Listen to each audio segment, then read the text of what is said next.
Hello friends, ఈరోజు నేను మీకు మన ఇంటి కథల్లో ఏమి చేసుకుంటున్నామంటే మేము టమాటో బాత్ చేసుకోబోతున్నాము. సో దానికి నేను బాస్మతి రైస్ ఈరోజు ఒక గ్లాసు తీసుకుంటున్నాను. అండ్ ఇంకొక half glass India gate basmati rice అన్నమాట.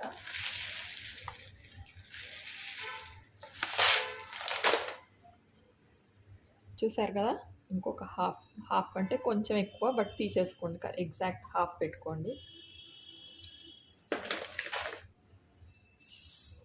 సో దీన్ని శుభ్రంగా మంచినీళ్ళలో కడిగేసుకుందాం ఒకసారి.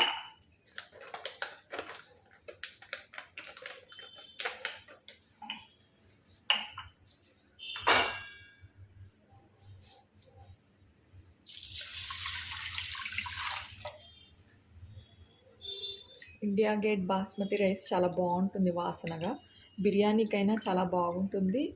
అండ్ పులిహార, తర్వాత టమాటో బాత్, ఇలా ఏదైనా కొంచెం స్పెషల్గా టేస్టీగా ఉండడానికి ఈ బాస్మతి రైసే వాడుకోండి. అన్నం కూడా బాగా అవుతుంది. సో కడిగేసి నీళ్లు పారపోసేద్దాము.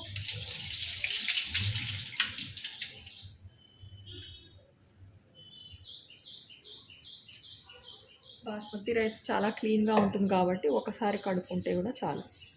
సో దీంట్లో మనము 1.5 వేసాం కాబట్టి 1.5 కప్పే ఈక్వల్గా వాటర్ కూడా పోసుకుంటున్నాము. కొంచెం ఎక్కువ పోసుకోకూడదు, ముద్ద అయిపోతుంది అన్నమాట రైస్. ఓకేనా? సో దాంతో వేసాం కదా బియ్యము, దీంతో 1.5 వేస్తున్నాము. చూసారా, 1 కొంచెం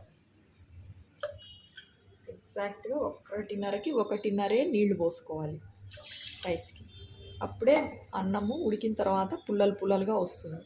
సో దీన్ని ఇలా 1 గంట సేపు నానబెట్టేసుకొని పెట్టుకోవాలి.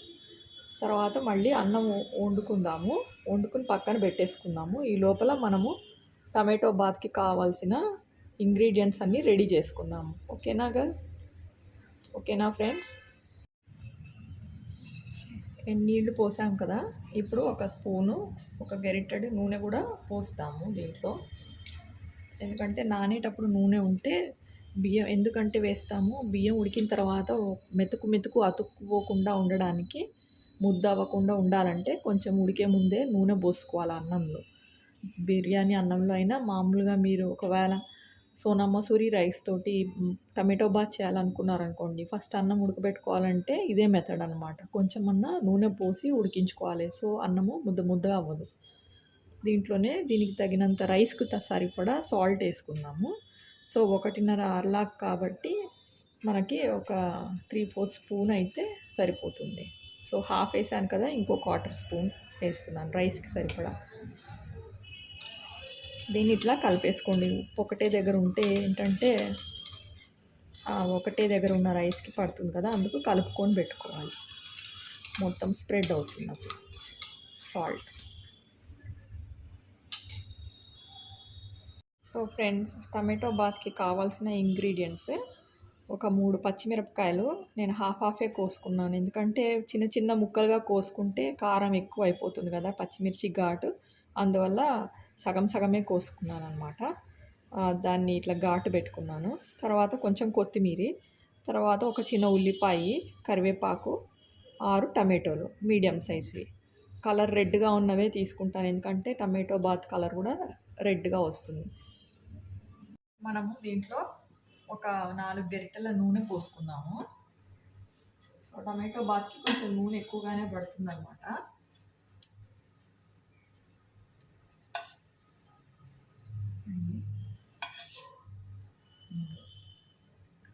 ఫిస్ట్కి నేను 3 గరిటెలు మంచి నూనె పోసుకున్నాను కదా, ఇప్పుడు ఒక గరిట అంటే టేబుల్ స్పూన్ అనుకోండి, ఇది మస్టర్డ్ ఆయిల్ వేసుకుందాం. టమాటో బాత్కి మస్టర్డ్ ఆయిల్ చాలా బాగుంటుంది.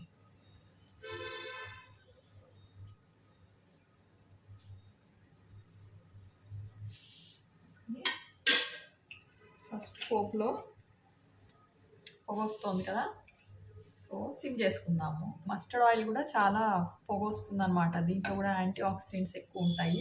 సో నూనె దీంట్లో వేయగానే ఇలా పొగ వస్తుంది అన్నమాట బాండీలో వేయాలి. మీడియం సైజ్ బాండీ తీసుకున్నాను. సో ఫస్ట్ శనగపప్పు వేసుకుంటున్నాను కొద్దిగా. దీన్ని ఫస్ట్ వేయించుకున్నాను.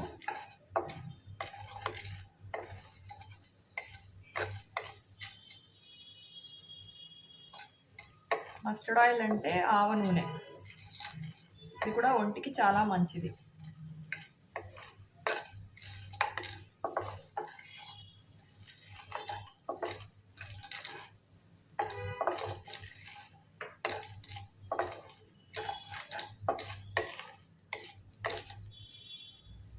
కొంచెం సిమ్కి హైకి మధ్యలో పెట్టుకుంటాము. దీంట్లో కొంచెం జీడిపప్పు వేసుకుంటాము.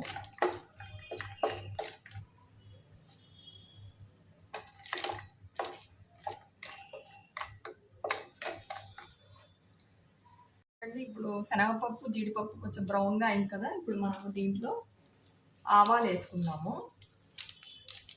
కొంచెం ఆవాలు వెంటనే చిటపట అంటాయి, ఎందుకంటే నూనె ఆల్రెడీ బాగా కాగి ఉంటుంది కదా. సో వేసుకుంటేనే చిటపట్లాడుతుంది.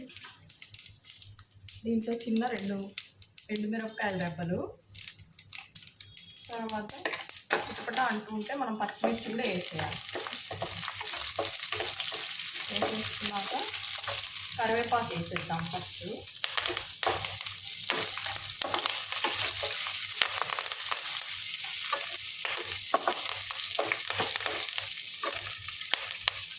ఉల్లిపాయలు,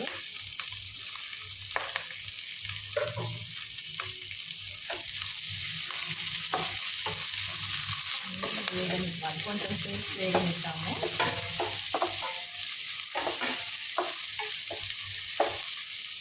మూత పెట్టేస్తున్నాను.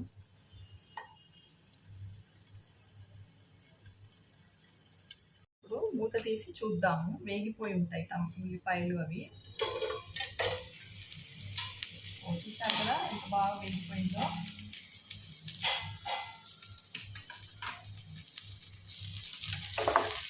ఉల్లిపాయలు పచ్చిమిరపకాయలు అన్నీ బాగా వేగిపోయాయి కదా. ఇప్పుడు మనం దీంట్లో కొంచెం ఉప్పు వేసుకుందాం తగినంతగా. వేస్తున్నాను సగం చెంచా, చిన్న చెంచాడు.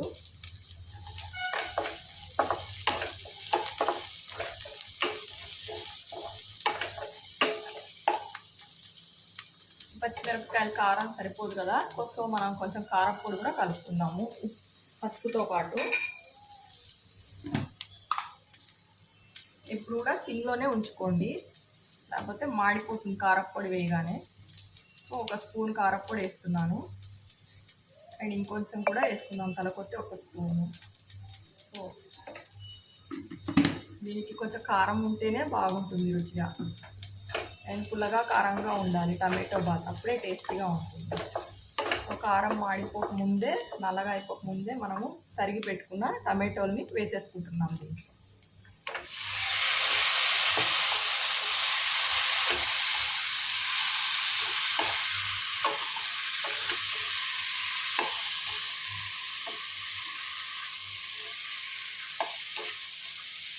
కింద పైన చేసుకోండి, కారం అంతా టమాటోలు పట్టేలాగా కలుపుకోండి. దాంట్లోనే ఇప్పుడు మనము టమాటోలకి సరిపడా ఉప్పు వేసుకుంటున్నాం. దీంట్లో ఒక స్పూన్ ఉప్పు మళ్ళీ వేస్తున్నాం. రైస్ సపరేట్గా ఉడికేటప్పుడు రైస్లో వేసేసాం కదా, ఇది టమాటో ఉడకడానికి అనమాట. ఇంత ఉప్పు సరిపోతుంది. తర్వాత కావాలంటే కూర ఉడికాక మనం దించే ముందు, కలిపే ముందు ఉప్పు చెక్ చేసుకోవచ్చు, తగ్గితే మళ్ళీ వేసుకోవచ్చు అన్నమాట. ఇది ఇలా ఉంది కదా. టమాటోలో నీళ్ళు ఉంటాయి కాబట్టి ఈ కూర తిక్కుగా చేసుకోవాలి, దగ్గరికి చేసుకోవాలి, ముద్దగా ఉండాలి. సో దీంట్లో మనము నీళ్లు పోయమన్నమాట. నీళ్లు పోయకుండా మూత పెట్టేసుకోవాలి.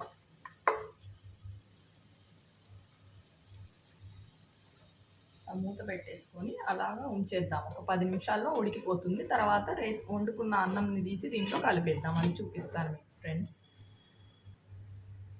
చూద్దామా ఫ్రెండ్స్ ఎలా ఉడికిందో. ఇప్పుడు 10 నిమిషాలు అయిపోయింది కదా.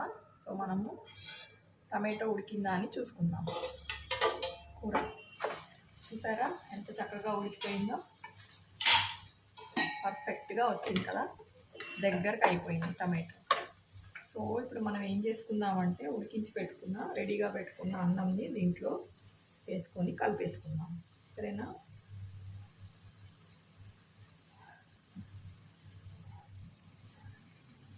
పోయింది కదా. సో దీంట్లో మనము చేసుకున్న అన్నాన్ని కలిపేసుకుందాం. దీన్ని పక్కన పెట్టేసుకొని చూడండి ఎంత పుల్లలుగా అన్నం అయిందో, భలే ఉంది కదా. సో పొయ్యి మీద నుంచి దీంట్లో నుంచి తీసి కలిపేసి ఇట్లా వేసేసి కలుపుకున్నాం ఫ్రెండ్స్.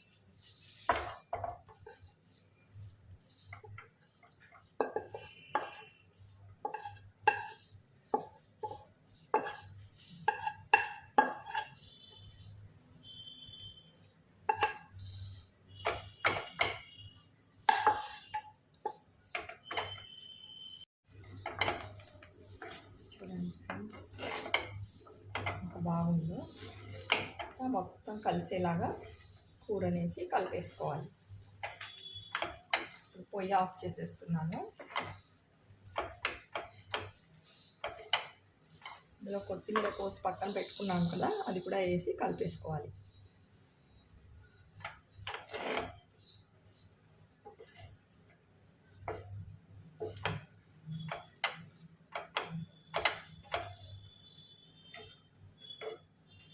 మొత్తం రైస్లో కలిసేలాగా కలుపుకోవాలన్నమాట.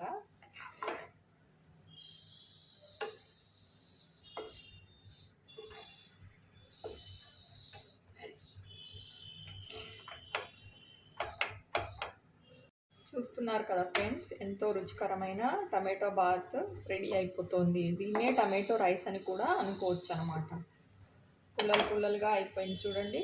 బాస్మతి రైస్ వేసుకుంటే ఇంత బాగా వస్తుంది అన్నమాట. సోనా మసూరితో కూడా చేసుకోవచ్చు, కాకపోతే దానికంటే దీంతో ఎక్కువ రుచిగా ఉంటుంది. అందుకే నేను టమాటో రైస్ అన్నా బాత్ అన్నా బాస్మతి రైస్తోనే చేస్తానికి ఇష్టపడతాను అన్నమాట. ఓకేనా ఫ్రెండ్స్, చూడండి రెడీ అయిపోయింది, అంతా కలిసిపోయింది కదా, ఎంత బాగా వచ్చింది కదా. ఇలా మీరు కూడా చేసుకోండి. దీనికి బెస్ట్ కాంబినేషను ఆమ్లెట్ అనమాట. టమాటో ఆమ్లెట్టే చేసుకున్నారనుకోండి, లేకపోతే పెప్పర్ ఆమ్లెట్, అది చాలా బాగా ఉంటుంది దీంతో కాంబినేషన్ అనమాట. సో ఫిల్లింగ్గా కూడా ఉంటుంది. ఆమ్లెట్ ఫుల్ ప్రోటీన్ కదా, దీంట్లో కూడా చాలా పప్పులు వేసాము, అందుకు ఇది కూడా చాలా రుచిగా హెల్తీగా ఉంటుంది మీకు. సరేనా ఫ్రెండ్స్, ఎంతో రుచికరమైన హెల్తీ టమాటో బాత్ రెడీ. ఇప్పుడు ఆమ్లెట్ ఎలా చేసుకోవాలో చూపిస్తాను మీకు దీంతో పాటు.